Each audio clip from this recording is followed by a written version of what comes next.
Ya di mana dia ngambilnya di mana? Ya kan, Di mana? Paulus mengambil kita mana? contoh orang yang Hmm. terkutuk itu Hmm. digantung di atas Mama, salib itu. jangan ke situ dulu. Yang kan kita itu minta memang itu begitu. adalah dalilnya, dalil di dalam memang di kitabnya sana nggak Yahudi ada. bahwa Mana ada kitab yang Yahudi disalib bilang itu yang terkutuk adalah itu pengganti. Mana? Berarti nggak ada. Berarti kamu pembohong. Yesaya pasal 5, Berarti kamu pembohong. 54. Berarti agamamu diasaskan di atas kebohongan. Iya kan, boleh 3 Berarti kali agamamu bohong bohong. 3 hal. Ngarang-ngarang cerita. Kan Islam ngajarkan boleh 3. Ya kalau di agamamu seluruh hal. Dalam agamamu seluruh hal. Dalam agamamu seluruh hal boleh-boleh. Saya buktikan. Saya buktikan di agamamu. Saya buktikan dalam agamamu segala hal boleh bohong. Itu cuma saya kamu buktikan yang dalam tidak agamamu bisa terima boleh bohong. aja. Oke. Saya katakan ini saya bacakan samamu. Saya bacakan dalil kalau di dalam agamamu semuanya itu berasal dari kebohongan. Roma 5 nomor 20. Ya, itu kalau bohong. Tetapi hukum Taurat ditambahkan supaya pelanggaran menjadi semakin banyak. Sabar, diam. Saya buktikan kalau agamamu itu dibentuk dari seluruh kebohongan. Tetapi hukum Taurat ditambahkan supaya pelanggaran menjadi semakin banyak. Dan di mana ada dusta, di mana ada dosa, harmatia dalam bahasa Yunani, maka di situ bertambah banyak. Di sana kasih karunia menjadi berlimpah-limpah. Jadi kata Paulus, di mana ada dusta, di situ kasih karunia semakin bertambah. 2 Korintus 12 nomor 16. Baiklah, aku sendiri tidak merupakan satu beban. Diam dulu. Diam dulu. Baiklah, aku sendiri bukan merupakan satu beban bagi kamu. Ini ngomong sendiri. Tetapi dalam kelicikanku, aku buktikan samamu kalau agama Kristen itu dibentuk dari kebohongan. Oke? Jangan 2 Korintus 12:16.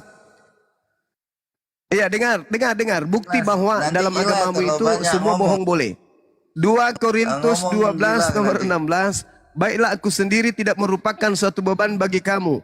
Tetapi dalam kelicikanku, aku telah menjerat kamu dengan kebohongan. Aku menjerat kamu dengan kebohongan. Jadi agamamu itu didirikan di atas kebohongan. Oke? Paham sampai sana? 1 Korintus 15:15. Lebih daripada itu kami ternyata berdusta terhadap Tuhan. Karena tentang dia kami katakan bahwa ia telah membangkitkan Kristus. Padahal ia tidak membangkitkannya. Kalau andai kata benar bahwa orang mati tidak akan dibangkitkan. 1 Korintus 15 nomor 15. Lebih daripada itu kami ternyata berdusta terhadap Tuhan. Nah, terhadap Tuhan aja berdusta. Agamamu itu berdiri di atas kebohongan. Itu dalilnya. Silakan. Ya, oke, kita jumpa lagi. Bentar, Bang Harepa. Sebentar, belum ke El Sadai. Bang Harepa. Jaringan saya jelek ya. Iya, agak lelet gitu, enggak? Ya, Buka mute-nya. Yuk, silakan. Muslim apa Kristen, Bang? Assalamualaikum warahmatullahi wabarakatuh, Bang. Waalaikumsalam warahmatullahi. Oh iya, sebentar dulu ya, biar dijawab dulu sama silakan El Sadai. Oke Bang, bahwasan tadi kusimak bahwa kebohongan kan gitu. Bahwasan gini Bang, yang mengaku bohong kan jujur. Bukan mengaku jujur tetapi bohong. Itu cuma. Dengar nih cuma. Bahwasanya manusia itu tidak ada yang sempurna, maupun nabi maupun rasul tidak ada yang sempurna manusia. Hanya yang sempurna hanya Tuhan, kan gitu. Tuhan. Yesus Tuhanmu nggak sempurna. Nggak lama. Tuhanmu Yesus nggak sempurna. Jangan dipotong dulu cuma ini. Bahwasanya namanya Tuhan pasti menyelidiki hati Bang cuma. Apakah dia benar-benar percaya kepada Tuhan? Kan gitu. Apakah dia jujur? Apakah dia merasa jujur tetapi bohong? Kan gitu. Ya Paulus itu yang mengatakan itu. Jangan potong dulu, kan itu kita bernarasi. Kan saya Ya, tapi bukan bohong. menyinggung Anda. Ini, gini. Bernarasi Artinya tapi di situ, bohong. Dengar dulu, Bang. Bernarasi tapi bohong. Artinya di situ, Nabi itu pun manusia, Bang Juma. Rasul pun manusia, ya. Artinya di situ Tuhan itu menguji hati. Apakah dia merasa jujur tetapi bohong? Kan gitu. Apakah dia merasa bohong tetapi jujur? Kan gitu intinya cuma. Dan yang paling intinya cuma Tuhan itu menguji hati. Apakah di kebohongan Iya. adalah jujur? Masalahnya Paulus jujur kalau kalian itu dibohongin. Alamak, ini kan baru bilang cuma ini. Paulus itu cuma manusia biasa cuma. Tidak. Iya, makanya dia mengaku jujur bahwa Ya. dia menjerat kalian dengan kebohongan. Yang menilai itu cuma Tuhan, bukan manusia. Makanya Lah, Paulus mengaku aku menjerat kalian dengan kebohongan, dengan tipu-tipu. kan dia Paulus jujur. yang mengatakan itu. Kan dia jujur Ya, justru karena dia jujurlah sampai kami umat Islam tahu, oh ternyata agama Kristen ini adalah kumpulan orang-orang yang dijerat dengan kebohongan. Ya dengar Kan cuma. lucu ini. Ada manusia yang jujur di dalam kebohongannya. Ada manusia tidak merasa bohong di dalam kejujurannya. Kan gitu. Lah, Artinya Paulus cuma, jujur kalau Paulus menjerat kalian dengan kebohongan. Apalagi? kan dia jujur, dia bohong. Itulah namanya Iya, jujur berarti cuma. bukan berarti kebohongannya itu menjadi benar setelah dia jujur. Aneh Anda ini. Nah, gini Setelah cuma. dia jujur bahwa agama yang diajarkan itu adalah agama kebohongan, bukan berarti berubah agama kebohongan itu menjadi benar.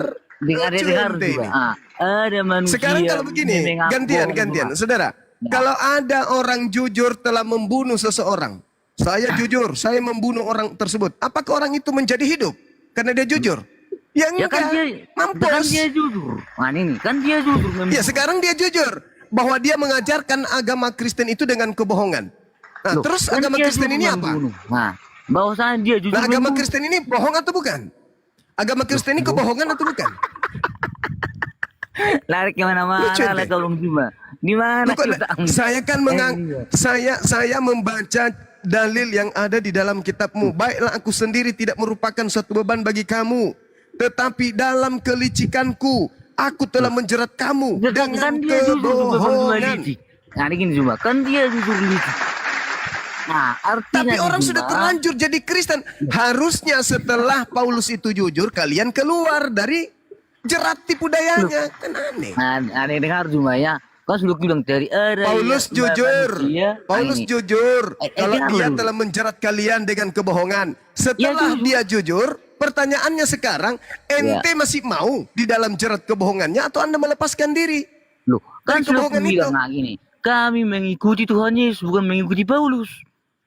Lah, kalau ente mengikuti Yesus, ente jadi orang Yahudi. Dan kalau ente bisa jadi orang Yahudi, ente harus masuk ke dalam rahim wanita-wanita Yahudi. Ini mah. Makanya juga gini. Piye toh? Ada Tuhan parah juga ini. membawa agama. Ya cuma ya dengar Parah ya. ini. Tuhan itu cuma Ih, untuk parah. semua manusia yang percaya kepadanya. Paham cuma ya. parah. Gitu. Parah. Artinya harus cuma. Kalau Tuhan Paulus itu- sekarang mengaku kalau dia menjerat kamu dengan tipu daya, kau korbannya. Sekarang kau mau nipu saya juga dengan tipu daya. Oh no, tidak ada jalan untuk itu. Sorry lah ya. Dengar dulu cuma. Sorry loh. Kan sudah bilang Sorry, tadi kan Om. Paulus sudah jujur. Kamu sudah dijerat dengan tipu daya. Sekarang kau mau jerat saya dengan tipu daya juga. Oh sorry lade. Kan itu urusanmu juga mau percaya. Kalau mau dia percaya terserah kamu. Ya justru karena urusanku itulah maka saya hadir di sini meluruskan supaya kalian jangan menjerat umat Islam dengan tipu dayamu itu. Siapa yang menjerat kau cuma? Kau aja yang Loh, menipu-nipu. Paulus sendiri mengatakan, aku telah dia katakan gini, baiklah aku sendiri tidak merupakan suatu beban bagi kamu, tetapi dalam kelicikanku aku telah Kan dia menjerat jujur. kamu dengan tipu daya. Kan dia jujur dia licik. Dia jujur bahwa dia mengajarkan agamanya dengan kebohongan. Betul. Berarti agamamu agama kebohongan atau kebenaran? Loh, kan saya mengikuti Tuhan Yesus, bukan mengikuti Paulus. Masolang generasi. Masolang gitu. generasi. Artinya cuma manusia itu tidak luput dari dosa. Manusia itu Paulus ada yang datang nih. jujur Paulus pagi. mengaku, aku menjerat orang-orang Kristen dengan tipu daya, dengan kebohongan. Kan Oh dia gitu jujur. ya? Iya. Wah. Ya jujur bahwa kalian itu adalah orang-orang yang dijerat dengan tipu daya. Artinya dia jujur cuma kan gitu, dia jujur gitu dengan ada manusia cuma tidak mau jujur. Itulah tidak yang bohong. itulah Tidak saudara, kenapa Yesus mengatakan bahwa korban Paulus itu 2 kali lebih jahat daripada Paulus. Diterangkan Yesus dalam Matius 23 nomor 15. Celakalah engkau wahai ahli Taurat, celakalah engkau wahai orang Farisi, celakalah Emang iya. engkau wahai orang munafik. Ya, Engkau lanjut. menyeberangi lautan, menjelajahi daratan, mentobatkan orang non-Yahudi untuk menjadi pengikut agamamu. Lalu setelah Betul. menjadi pengikutmu, kau jadikan dia menjadi orang neraka dan 2 kali lebih Betul. jahat daripada engkau sendiri. Betul. Sudah jadi orang neraka, ditambah lagi 2 kali lebih jahat. Inilah buktinya. Sudah tahu bahwa Paulus menjerat dengan tipu daya, tapi merasa enggak gini juga. merasa yang enggak merasa lebih dirugikan, benar malah itu bangga cuma, gitu loh. dengan cek gitu loh. Malah ngomong. bangga gitu loh. Alamak. Bangga ini dia. diskusi kau cuma. Bangga. Nah, Ini kamu enggak waras berarti. alamak. Ini benar kata Al-Quran ini. Summum bukmun umyum gantian fahum kita la ngomong yarji'un. Mereka matanya itu sudah buta, kupingnya sudah tuli. Jelas-jelas Paulus mengatakan, aku menjerat kalian dengan kebohongan, dengan tipu daya, dengan kelicikan. Anda sudah tahu itu, Anda sudah paham itu. Kenapa Anda masih mau hidup di dalam kelompok yang dijerat dengan tipu daya? Lu bisa tanggapi? Saya kasih analogi dulu. Saya kasih dulu analogi. Habis itu Anda bicara. Ya.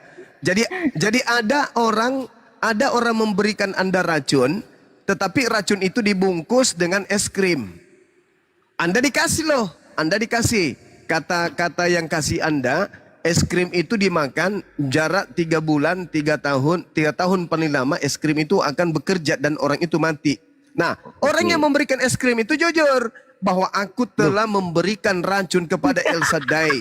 Kalau dia tidak berhenti makan racun itu, dia akan mati dalam waktu 3 tahun. Anda sudah tahu itu. Orang itu sudah jujur. Kalau yang Anda dikasih itu racun, apa yang Anda lakukan? Apa yang Anda lakukan? Tetap memakan racun itu atau memuntahkannya, mencari obat agar racun itu mati bisa di dalam tubuh Anda. Apa yang Anda lakukan? Hanya tertawa gitu. Oke, nah bisa tanggapi cuma ya. Silakan. Namanya cuma kalau orang jujur cuma pasti jangan sudah dibikinlah racun. Itu sudah aku bilang racun. Ini Paulus jujur. Oke, Paulus top. Dia jujur. Masalahnya ente yang diracun ini, kenapa memperbodoh diri masih tetap aja di situ? Loh, nah dengar cuma namanya jujur cuma sudah dikasih racun sama kita. Lalu Paulusnya jujur, oke, top Marco top. Yang bahaya ini yang 2 kali lebih jahat, karena dia sudah tahu dirinya diracun, bukannya malah mau sembuh, malah ingin orang lain juga ikut terracun. Loh, kan kalau Anda sudah tahu agama Anda itu, kalau Anda sudah tahu agama Anda itu adalah agama kebohongan. Kalau Anda sudah tahu bahwa agama Anda itu agama kebohongan, harusnya Anda berhenti dan jangan mengajak orang lain untuk menjadi ikut ke agama Anda. Loh, siapa yang mengajak kau cuma? Lah, jadi kalian misionaris ini ngapain rupanya? Loh, saya cuma mempertahankan iman saya supaya kau tidak membunuh orang. Iman kebohongan Anda itu yang Anda pertahankan. Nah gini cuma, dengar cuma ya, namanya jujur cuma, pasti dia ngasih tahu kebohongannya, kan gitu. Dia setelah dia kasih tahu kebohongannya, yang dibohongi ini sadar atau tidak sadar? Loh, kalau sudah tahu dia bohong, berarti tidak melakukan lagi kayak gitu. Nah, oke, Paulusnya, tapi ente yang dibohongi masih mau hidup dalam kebohongan itu. Loh, siapa yang mengikuti Paulus? Kan kami mengikuti Tuhan Yesus cuma. Kalau Anda mengikuti Yesus, Anda harus jadi orang Yahudi. Loh, Anda nggak boleh ke gereja, Anda nggak boleh makan babi, Anda nggak boleh pakai perjanjian baru. Karena itu bukan kitabnya Yesus. Anda harus sabar. Anda harus menjadi keturunan Yakub. Jangan nyamar-nyamar. Ini pertanyaan saya. Kembali ke dalam rahim manusia. Cari manusia, pilih tuh dari keturunan Yakub, masuk ke rahimnya tuh. Habis itu kau keluar, baru kau disebut sebagai pengikut Yesus gitu. Orang Yahudi? Apakah yang berfirman orang Yahudi? Bertanya saya, yang berfirman kan Tuhan. Yang berfirman bukan Tuhan. Tuhan. Nah, yang berfirman kepada Paulus siapa? Loh, yang berfirman kepada Paulus ialah Roh Kudus. Nenekmu kiper lah. Loh, di mana Roh Kudus? Coba kau tunjukkan kepada saya di mana Roh Kudus datang kepada Paulus. Satu dalil aja. Satu dalil. Silakan. Halo. Ngapain ini ya? Bibirnya yang Roh Kudus bisa dipoto. Kan nggak bisa dipoto juga. Mana dalilnya Roh Kudus datang kepada Paulus? Mana? Emang itu bisa divideokan? Kan nggak mungkin divideokan. Dalilnya mana? Dalilnya kalau Roh Kudus datang ke Paulus mana? Paulus. Dengar ini. Di dalam Kisah Para Rasul 9, Tuhan Yesus berkilahian Tuhan Yesus. Katanya Roh Kudus, kenapa jadi Yesus? Dengar ini. Kasih sudah Tuhan Yesus dengan Paulus bertemu. Apa dikatakan Tuhan Yesus? Kutanya lagi, saya ulang lagi pertanyaannya. Yang memberikan 13 kitab kepada Paulus itu siapa? Di 13. Oke, cuma ya. 13 cuma. Yang 13 kitab karangan Paulus itu dari mana? Dengar dulu. Mulai Kejadian sampai Maleakhi cuma. Itu sudah ada kian. Ya, dengan bahasa Ibrani. Dengarin cuma. Nah, mulai dari Yohanes sampai Wahyu cuma. Ya. Yohanes, Matius, Lukas, kan gitu. Matius, Lukas, bingung sendiri. Kan sudah ada dengar dulu ini. Sudah ada ditulis dengan teks Ibrani juga. Dengar ini. Dengar dulu. Paulus juga. Kenapa Paulus menerima 13 kitabnya itu dari siapa? Yesus kagak? Roh Kudus kagak? Lalu dari mana? Ulang cuma. Loh. Masolang generasi. Di mana? Yesus tidak pernah berfirman kepada Paulus. Bapak tidak pernah berfirman kepada Paulus. Roh Kudus tidak pernah berfirman kepada Paulus. Lalu 13 buku Paulus ini dari mana? Dengar ini. Buktinya kan cuma bahwasanya Paulus bisa bermujizat. Bahwasanya itulah bukti yang nyata. Bahwa dia kata Yesus, waspadalah kepada nabi palsu yang mampu bermujizat. Matius 24 nomor 24. Jadi Paulus mengatakan, dalam kelicikanku aku menjerat engkau dengan kebohongan, tipu daya. Kamu sudah tahu kan kalau Paulus itu mengakui kalau dia menjerat kamu dengan tipu daya. Pertanyaan saya, kenapa kamu tidak mau meninggalkan kebohongan agamamu yang diajarkan Paulus? Kan? Dia sudah jujur dalam kebohongannya, kan gitu. Berarti dia orang jujur. Berarti ketika dia jujur mengatakan, ketika dia jujur mengakui bahwa ajarannya itu adalah kebohongan, dan Anda tahu bahwa ajaran Paulus itu adalah Kristen, apa yang Anda lakukan? Yang saya lakukan ialah bahwasanya menilai bahwasanya Paulus itu benar-benar orang jujur. Nah, setelah dia jujur bahwa ajarannya adalah ajaran bohong, apa yang Anda lakukan? Tetap di dalam kebohongannya, tipu dayanya, kelicikannya, atau Anda keluar dari situ? Dengar dulu. Mengambil apa kebenaran yang dikatakan dia. Tidak ada kebenaran, dia bilang kebohongan. Dia bilang, aku menjerat engkau dengan kebohongan. Gimana sih orang ini? Nah itu loh kebenaran itu cuma. Itulah yang dengar dulu. Bahwasanya agama yang diajarkan itu adalah agama kebohongan. Dengar cuma ini. Itulah kebenaran itu artinya Paulus itu cuma dia mengakui kebohongannya. Berarti dia jujur. Ya udah, oke, bagus. Oke, jujur bahwa agama Kristen itu adalah agama bohong dari Paulus. Sudah, selesai. Tepuk tangan untuk Paulus. Nah gitu. Bahwasanya artinya itulah yang kita contoh dari Paulus. Kita jujur kalau kita melakukan kesalahan. Sabar dulu. Gitu cuma. Sabar dulu. Ini materi buat anak-anak saya. Dengarkan anak-anak saya. Di dalam 2 Korintus 12 nomor 16, di situ ada penambahan kata oleh Lembaga Bible Indonesia. Kata panorgos itu kelicikanku, itu tidak ada kalimat kamu berkata. Jadi seakan-akan Paulus itu menuding orang lain berkata dalam kelicikanku. Sebenarnya tidak ada kata kamu berkata di situ. Bahasa Yunani mengatakan panorgos itu artinya dalam kelicikanku. Kelicikanku. Tapi Lembaga Bible melakukan penambahan kata agar seakan-akan orang lain yang berkata kalau Paulus itu licik. Padahal tidak. Di dalam 2 Korintus 12:16 itu, coba saudara-saudara cek dalam original teksnya, itu tidak ada kata kamu berkata. Tetapi langsung Paulus itu mengatakan begini. Baiklah aku sendiri tidak merupakan satu beban bagi kamu. Tetapi dalam kelicikan aku telah menjerat engkau dengan kebohongan. Jadi tidak ada kamu berkata. Kalau di terjemahan Bible Indonesia mengatakan begini.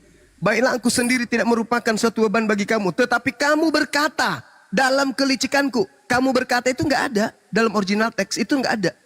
Jadi anak-anak saya yang pemula-pemula ini tolong dicatat. Tidak ada kata kamu berkata di dalam 2 Korintus 12 nomor 16. Tetapi itu langsung pengakuan sendiri oleh Paulus.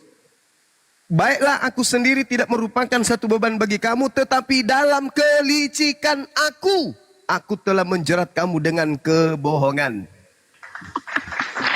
Jadi Paulus itu mengajarkan ajarannya dengan kebohongan. Jadi kalau Nabi Muhammad mengajarkan boleh berbohong 3 hal. 3 hal ini tidak membuat kita jadi penjahat. 3 hal ini tidak membuat umat Islam jadi penjahat. Menyenangkan istri, mendamaikan orang yang berseteru, mensiasati lawan pada saat perang. Itu tidak akan membuat kita menjadi orang jahat. Tapi Paulus mengaku dia menjerat orang Kristen dengan kebohongan. Jauh daripada itu teman-teman sekalian, di dalam Roma 5 nomor 20 Paulus mengatakan begini. Tetapi hukum Taurat ditambahkan supaya pelanggaran menjadi semakin banyak. Dan di mana ada dosa, di mana ada dusta bertambah banyak, di sana kasih karunia akan menjadi berlimpah. Jadi menurut Paulus, semakin kita berdusta, semakin berdosa, semakin banyak dosa, maka semakin banyak kasih karunia berlimpah-limpah. Itu menurut Paulus. Jadi kemudian dikatakan di dalam Filipi 1:18, tetapi tidak mengapa, sebab bagaimanapun juga Kristus diberitakan baik dengan maksud mengelabui, membohongi, menipu, maupun dengan maksud jujur. Tentang hal itu, aku Paulus tetap bersuka cita. Satu lagi, kebohongan-kebohongan Paulus saudara-saudara, Anda bisa baca di dalam Galatia 2 nomor 16. Kamu tahu bahwa tidak ada seorang pun yang dibenarkan oleh karena melakukan hukum Taurat. Ini kebohongan. Ini bukti kebohongan Paulus. Tidak ada satu manusia pun yang dibenarkan oleh karena melakukan hukum Taurat. Itu kebohongan Paulus. Karena Yesus mengatakan di dalam Matius 5 nomor 19, barang siapa yang meniadakan hukum Taurat meskipun yang paling terkecil, maka dia dan mengajarkan ke orang lain, maka dia akan menempati tempat terhina. Nah, kebenaran Taurat itu Yesus katakan di dalam kitab Matius 5:19 itu. Apa kata Yesus? Dan apabila sebaliknya, orang yang tidak meniadakan hukum Taurat dan mengajarkan orang lain untuk jangan meniadakan hukum Taurat meskipun yang paling terkecil, maka dia akan menempati tempat tertinggi dalam kerajaan langit. Jadi Paulus telah berbohong dengan mengatakan kamu tahu bahwa tidak seorang pun yang dibenarkan oleh karena melakukan hukum Taurat.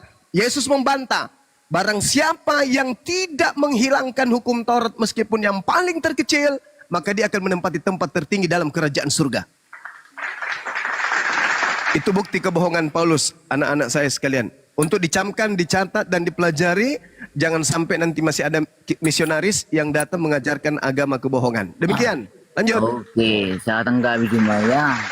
Itulah sebab aku bilang cuma bahwasanya Rasul Paulus ini dia adalah manusia, dia mengaku dia bahwasanya di dalam kesalahannya ya.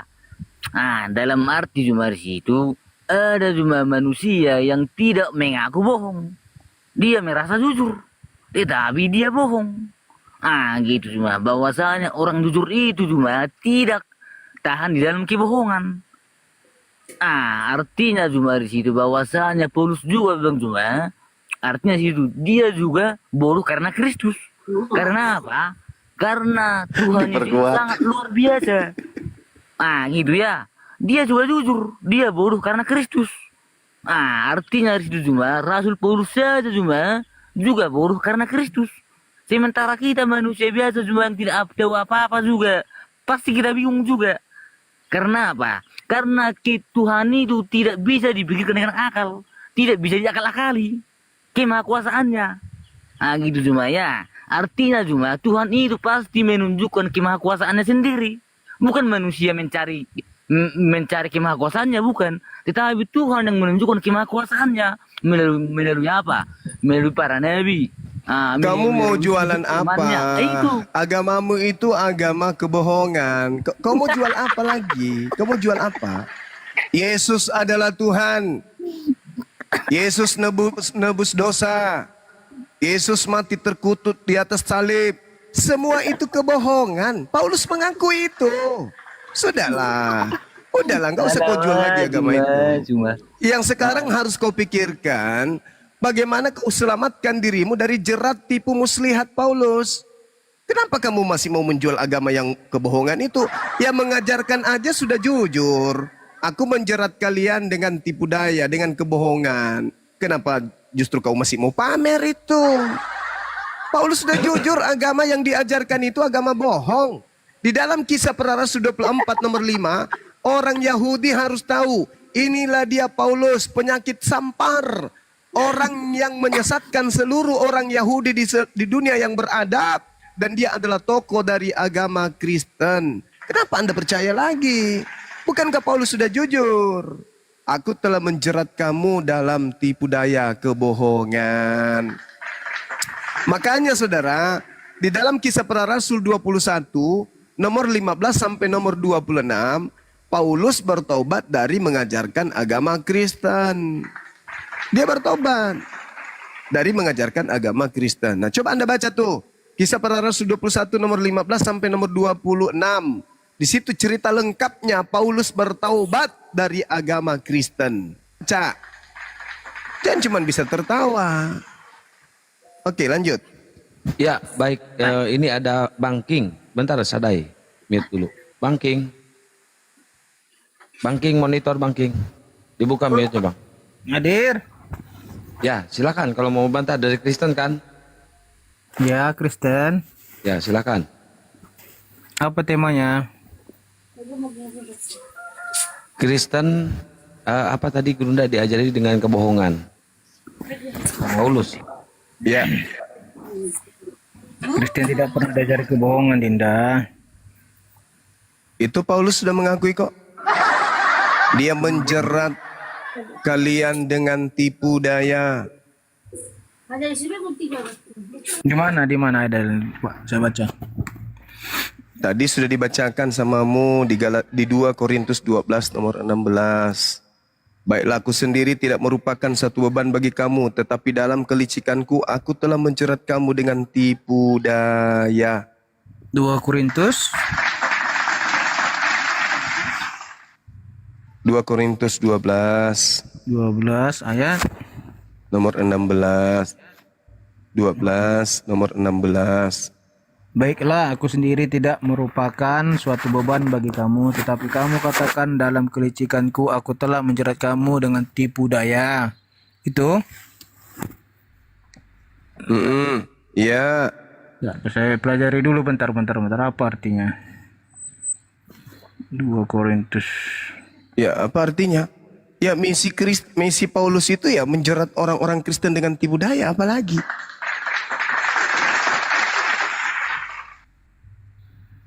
Sekarang cuma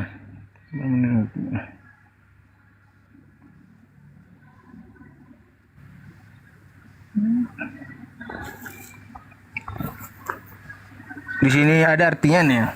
Artinya ayat ini menekankan pentingnya kejujuran dan transparansi dalam pelayanan dan hubungan antar orang percaya. Jadi di sini kita disuruh untuk jujur sesama orang percaya, gitu artinya Bang Juma. Iya, Paulus sudah mengakui, dia sudah jujur. Kalau dia menjerat dengan kelicikan, dengan tipu daya, dengan kebohongan. Apalagi, ada nggak nabiku Nabi Muhammad mengatakan hal seperti itu? Aku menjerat kalian dengan tipu daya, dalam kelicikanku, dalam dustaku, dalam kebohonganku. Ada nggak? Nggak ada. Paulus ini orangnya jujur mengakui kalau agama yang diajarkan itu adalah agama yang dihasilkan dari menjerat orang-orang. Kan dia mengaku tuh. Di dalam Galatia 1 nomor 15. Aku diutus untuk kemudian sebagai rasul bagi non-Yahudi. Izinkan saya mengurai sedikit aja. Saya ingin bertanya kepada saudara. Saya kembalikan kepada saudara nantinya. Di dalam hukum Taurat dikatakan begini. Kamu harus lakukan peraturanku dan harus berpegang pada ketetapanku dengan hidup menurut semuanya itu. Akulah Tuhan Elohim. Sesungguhnya kamu harus berpegang pada ketetapanku dan peraturanku. Orang yang melakukannya akan hidup karenanya. Sebab akulah Tuhan. Lalu apa katanya? Janganlah kau singkapkan aurat seorang istri ayahmu. Karena ia adalah hak ayahmu. Jangan mengenai aurat anak perempuan dari anakmu laki-laki atau anakmu perempuan. Jangan kau singkapkan auratnya. Karena dengan begitu engkau menodai keturunanmu. Janganlah kau singkapkan aurat saudara perempuan ayahmu. Karena ia kerabatmu. Janganlah kau singkapkan aurat saudara perempuan ibumu. Karena dia adalah kerabatmu. Janganlah kau singkapkan aurat istri saudara laki-laki ayahmu. Jangan kau hampiri istrinya. Karena ia istri dari saudara ayahmu. Janganlah kau singkapkan aurat menantumu perempuan. Janganlah. Pertanyaan saya. Menurut Paulus ini masih berlaku atau tidak? Jawab.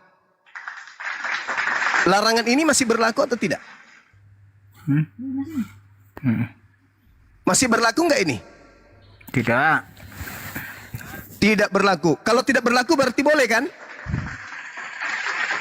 Bukan itu dalam artinya, Dinda. Lah kalau Masya Allah. Inilah yang disebut menjerat dalam tipu daya.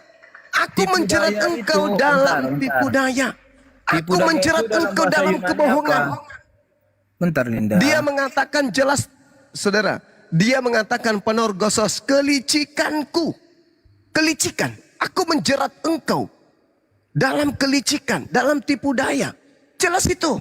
Itu pengakuan dia sendiri. Maka saya bertanya, apakah perintah larangan-larangan ini? Jangan kau menodai istri ayahmu, jangan kau menodai istri anakmu, jangan kau menodai istri pamanmu, istri. Ya, apakah ini masih berlaku? Oke, Kau boleh katakan saya tanggapi? tidak. Enggak, boleh saya tanggapi Tidak, bentar. katamu. Sebentar aja, 1 menit aja. nggak nyambung. Berarti kalau sudah tidak berlaku, larangan itu berarti sudah boleh. Pantasan aja kata Dinda Pera Esther, penyakit Esther tinggi itu di kalian. Ternyata biar orang Saya tanggapi ya, bentar. silakan. Maksudnya ini dolo bahasa Yunaninya Oh, dolo. tipu daya kan? Oh, dolo. Di sini maksudnya Paulus ini dulu kan seorang penipu, licik, jahat. Jadi setelah dia bertobat, ya bentar. Jadi setelah bertobat, dia menerangkannya supaya dia jangan ada yang percaya dengan kelicikan yang dulu. Dulu dia kan jahat. Ya, di mana dia licik? Di mana dia licik? Pada saat dia membunuh, dia tidak licik.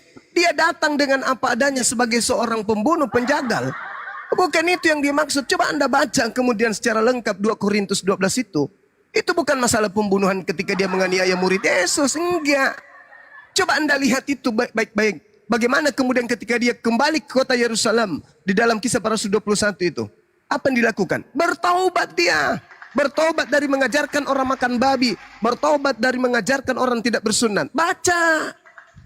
Iya, dengar dulu. Dikatakan Apa yang saya mau dengarkan?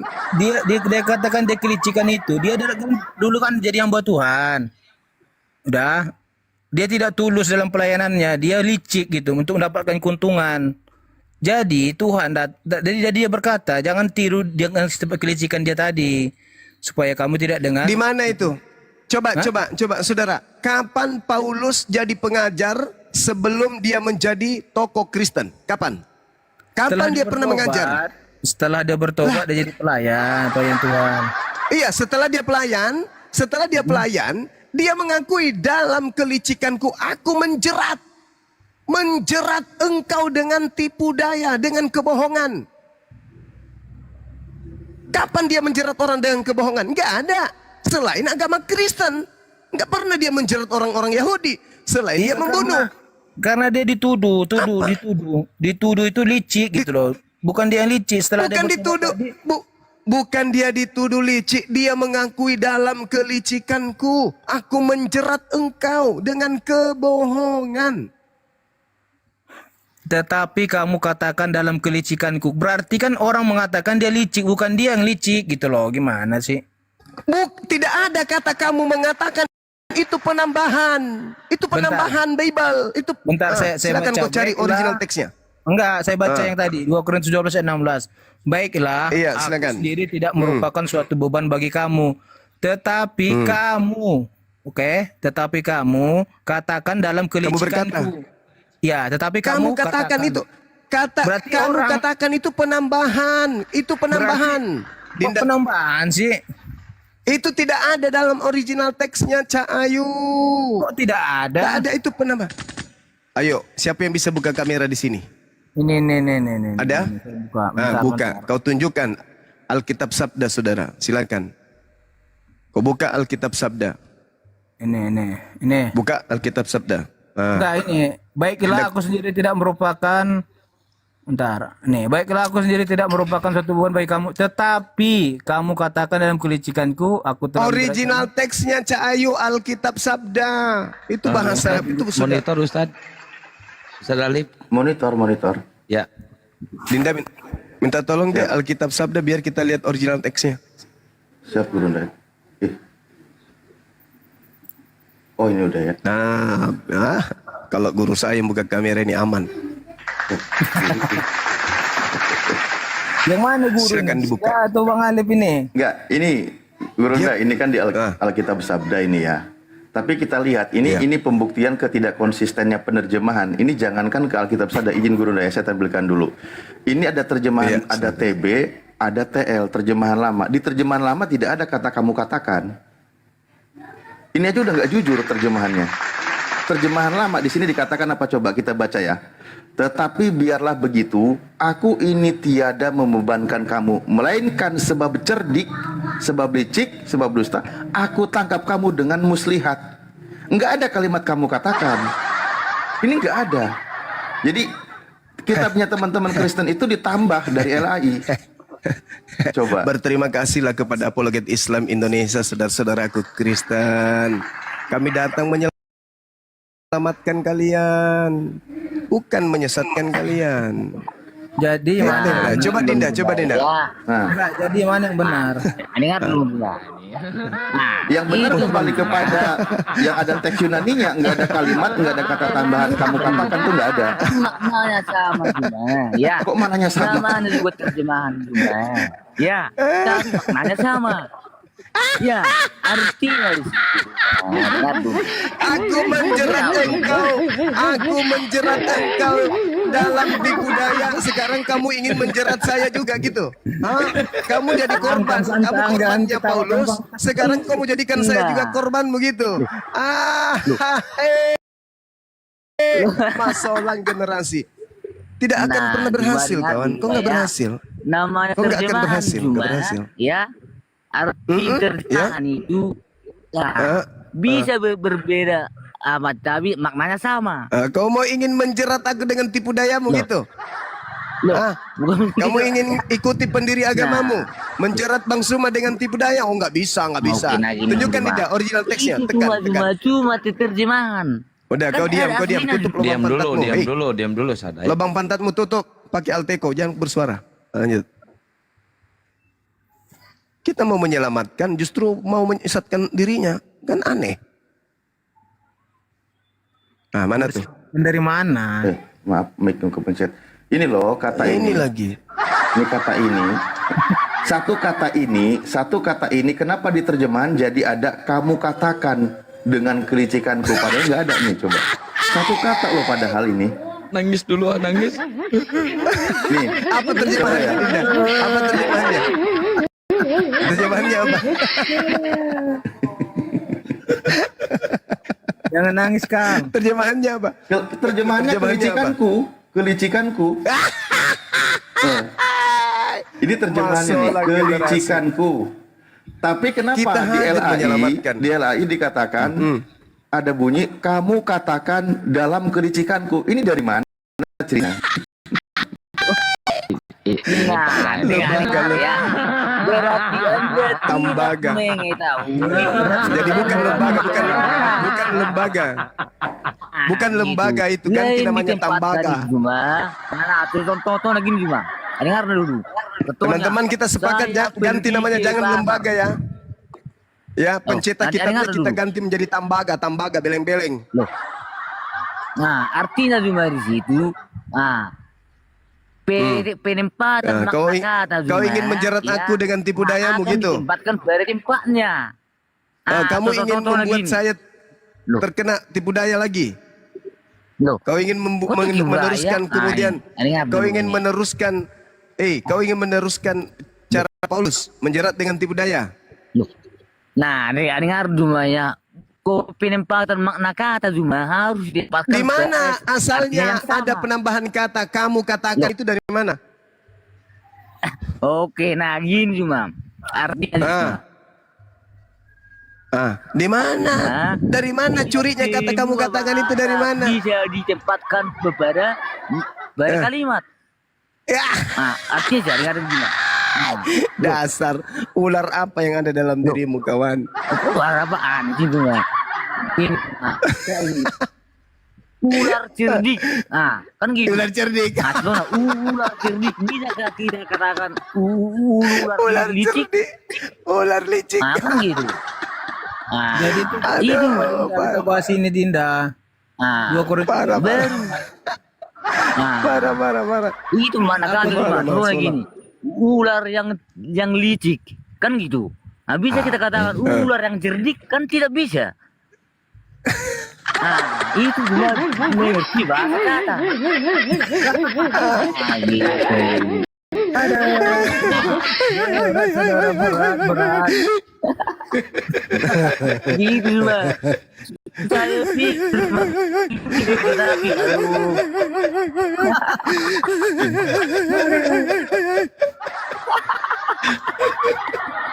Sampai nangis dia. Udahlah, saudara. Berat. Misi Nah, gitu misi juga. kami menyelamatkan kalian. Kalau Anda tidak mau Iya, selamat, saya tanya biarkan. tadi. Tujuannya kita bahas itu apa? 2 Korintus 12 ayat 16. gimana itu jalan Supaya kalian tidak menggaungkan bahwasanya Islam disebarkan dengan 3 kebohongan. Boleh berbohong dalam 3 hal. Lah di agamamu seluruhnya kebohongan. Yang kemarin aja belum Dinda jawab pertanyaanku. Itu.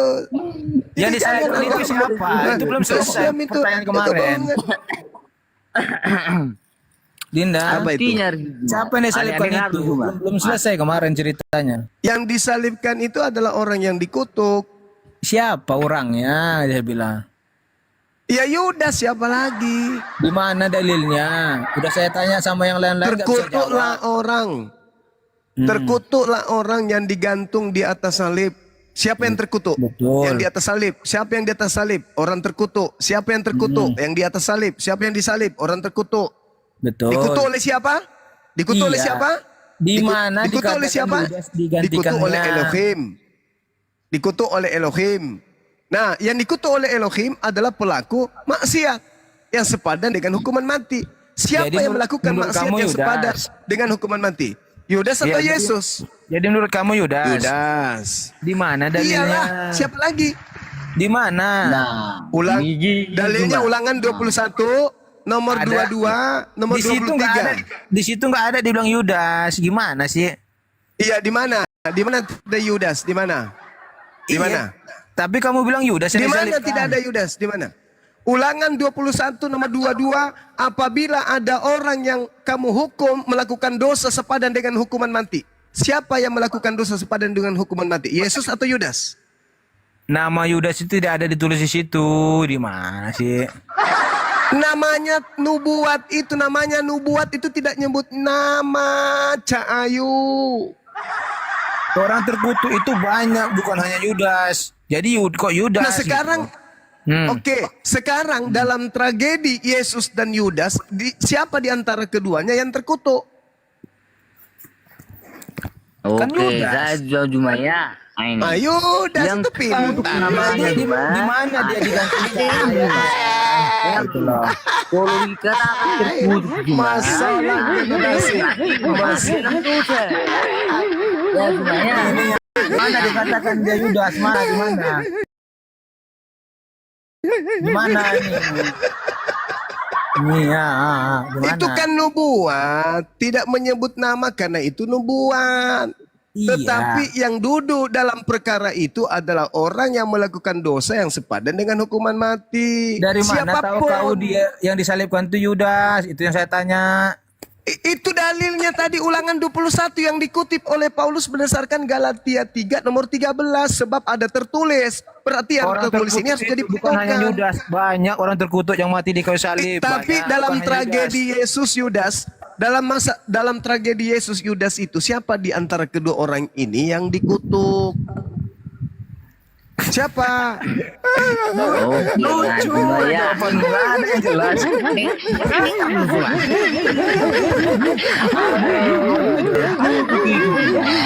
Lucu. Putar dulu, nggak ada jawabannya. Loh, kok berputar-putar? Kok Mana berputar-putar? ada Yudas dikatakan?